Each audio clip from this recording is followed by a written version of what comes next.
Tá? Hoje nós vamos dar início ao assunto de variáveis aleatórias. Quando a gente viu a parte de probabilidade, nós aprendemos lá a definição de espaço amostral, que, em outras palavras, era o conjunto de todos os resultados possíveis de um experimento aleatório.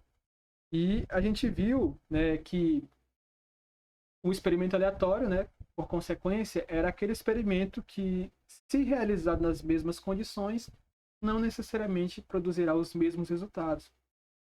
No entanto, é conveniente descrever os resultados de um experimento aleatório através de valores numéricos, né? Às vezes é interessante atribuir valores numéricos aos resultados de um experimento aleatório, né?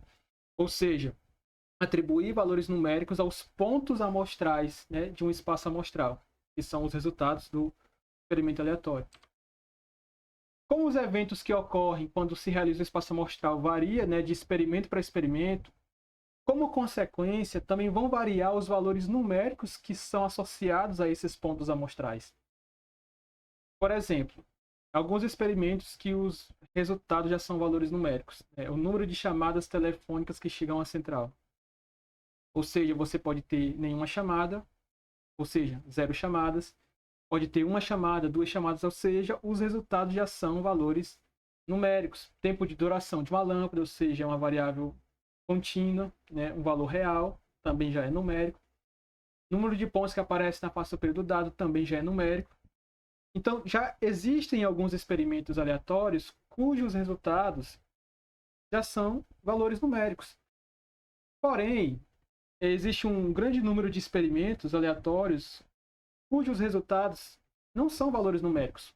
Um exemplo, você observa o sexo do primogênito em famílias com 2 filhos. Nesse caso, o espaço amostral pode ser duas possibilidades, né? Masculino e feminino. E esse caso são atributos e não números. Então vamos lá. Considere o experimento em que você lança uma moeda 2 vezes. Então, o espaço amostral associado a esse aqui, né? O ômega, lembrando que é a representação de espaço amostral. E aqui nós temos 4 possibilidades, né, de resultados. Você ter duas caras seguidas, ou seja, C para cara e K para coroa. Então você pode ter duas caras seguidas. Cara no primeiro lançamento e coroa no segundo. Coroa no primeiro lançamento e cara no segundo. E nos 2 lançamentos você pode ter coroa, face coroa. Porém, a este espaço amostral, nós podemos estar interessados no número de caras que ocorrem nos 2 lançamentos. Então, portanto, é natural pensar em definir, né, uma função neste espaço amostral que associa a cada ponto desse espaço amostral um valor numérico. Ou seja, podemos pensar aqui neste caso como se fosse uma função que nós aprendemos lá na matemática, onde para cada ponto do espaço amostral eu vou atrelar um valor numérico a ele. Então vamos lá, né? O espaço amostral atrelado ao experimento aleatório de lançar 2 moedas é esse aqui, né? Cara a cara, cara coroa, coroa cara e coroa coroa. Vou chamar de x a função que vai pegar cada ponto desse espaço amostral e atribuir um valor numérico. E x, né, vai ser a função que contabiliza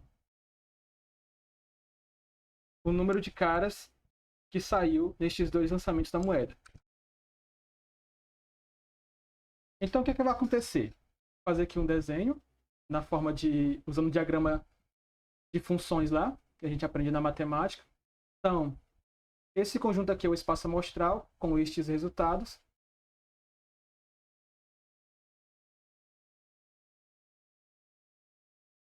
E aqui o outro conjunto são os valores da reta. 0, 1 e 2. Então, pensando na forma de função, a função x, que é o número de caras em 2 lançamentos de uma moeda, vai pegar cada valor, cada resultado do espaço amostral e atribuir um valor numérico. Então, aqui, ó, nós temos neste ponto amostral duas caras. Então, o que acontece? A função x vai pegar esse ponto e levar até o ponto 2. Aqui é o valor x de cara a cara. O ponto cara-coroa. A função x vai pegar esse ponto e levar até o valor 1. X de cara-coroa. O mesmo vai acontecer com coroa-cara, ou seja, nós temos uma cara em dois lançamentos. Então, a função x vai pegar esse ponto e levar até o valor 1. X de coroa-cara. E o último ponto em que você tem duas coroas, ou seja, não teve nenhuma cara. Então, a função x vai pegar esse ponto e levar até o ponto 0. X de coroa-coroa.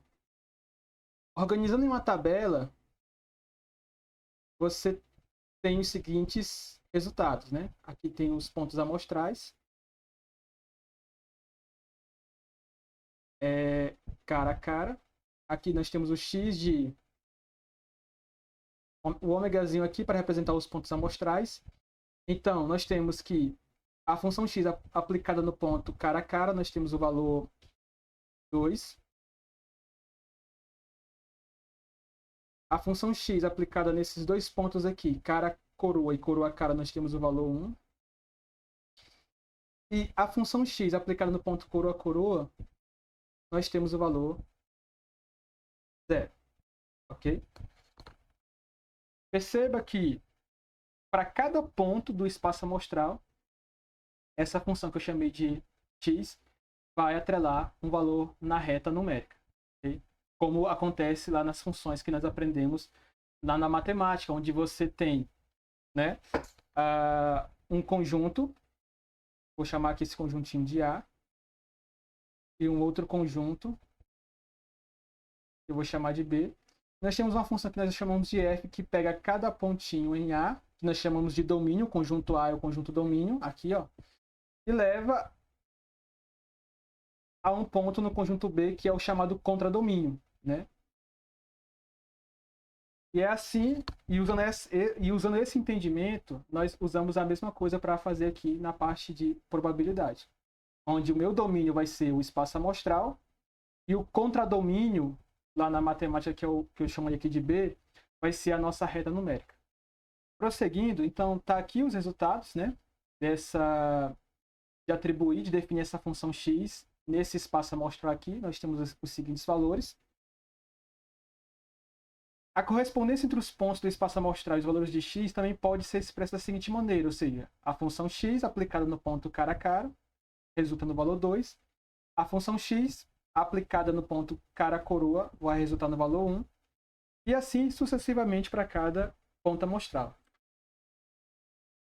Vamos aqui no R, né, e vamos entender o funcionamento dessa função, ou seja, o porquê que ela é chamada de aleatória, né? A gente vai já apresentar a definição de variável aleatória, mas vamos entender o porquê do termo aleatório, né? Como eu falei no início, como essa função ela está atrelada aos pontos amostrais do espaço amostral, e como consequência, toda vez que você repete o experimento, não necessariamente vai produzir os mesmos resultados. Então, como cada ponto está atrelado a um valor na reta através dessa função, como consequência, os valores desta função também vão variar de experimento para experimento. Então, eu vou aqui simular esse experimento 1000 vezes, ou seja, eu vou simular 1000 vezes o experimento em que eu lanço uma moeda 2 vezes.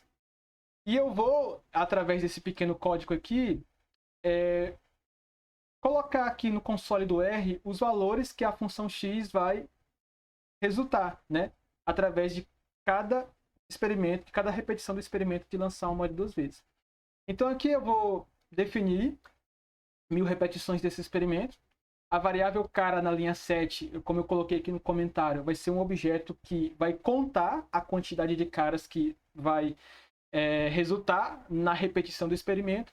E esse objeto aqui na linha 8, essa variável na linha 8, é o que eu chamei de cont x, é só um vetor que vai guardar em cada repetição do experimento, o número de caras que resultou naquela repetição do experimento. Aqui na linha 10 até a linha 21, nós temos o experimento, né? A realização do experimento propriamente falando. Então, aqui na linha 10 nós temos esse for, né? Seja, for indo de 1 até m, seja de 1 até 1000, ele vai fazer o que está entre chaves.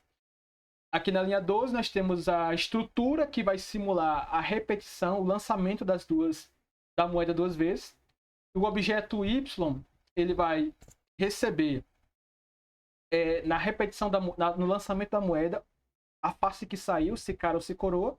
E aqui na linha 15 ele vai guardar, né? Ele vai contabilizar o número de caras que saiu.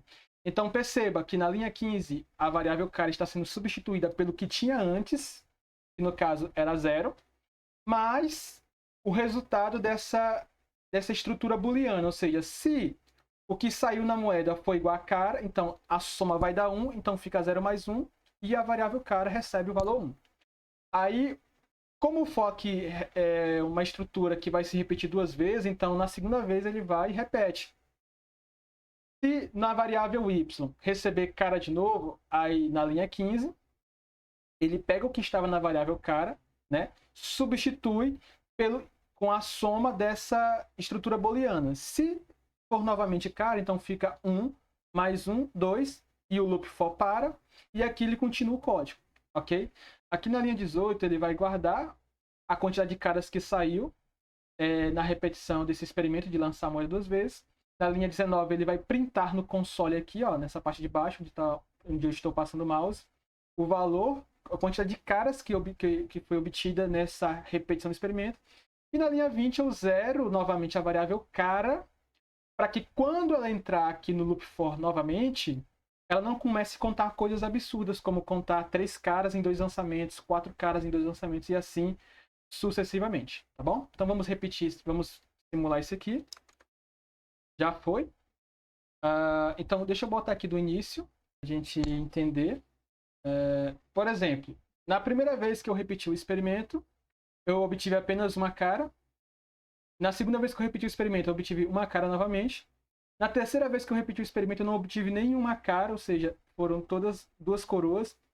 Aqui na quarta vez foram 2 caras. Na quinta vez, 2 caras novamente. Então perceba que os valores da função não seguem um padrão, né? É um padrão totalmente aleatório. Por quê? Porque essa função está definida em um espaço amostral, que é um espaço de resultados de um experimento aleatório. Após amostrar, né, os valores dessa função x, vamos aqui contabilizar a frequência, né, com que cada valor dessa função saiu, né, o valor 0, o valor 1, o valor 2.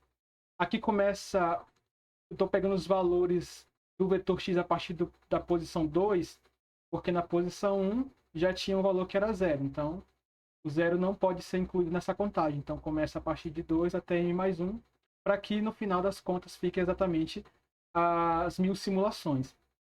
Dessas 1000 simulações, 232 vezes o valor 0 da função saiu, ou seja, o resultado coroa-coroa saiu, né, 232 vezes. Dessas 1000 vezes, 505 vezes saiu o valor 1 da função, ou seja, ou saiu cara-coroa ou coroa-cara, e 263 vezes saiu o valor 2. Interessante notar que ao valor 1 da função tem-se uma frequência maior, mas quando você olha aqui os pontos amostrais associados ao valor 1, de fato você tem mais pontos amostrais associados ao valor 1 do que para os demais valores. Como consequência, você tem uma frequência maior de 1, que é o valor com maior frequência, né, em relação ao valor 2 e o valor 0.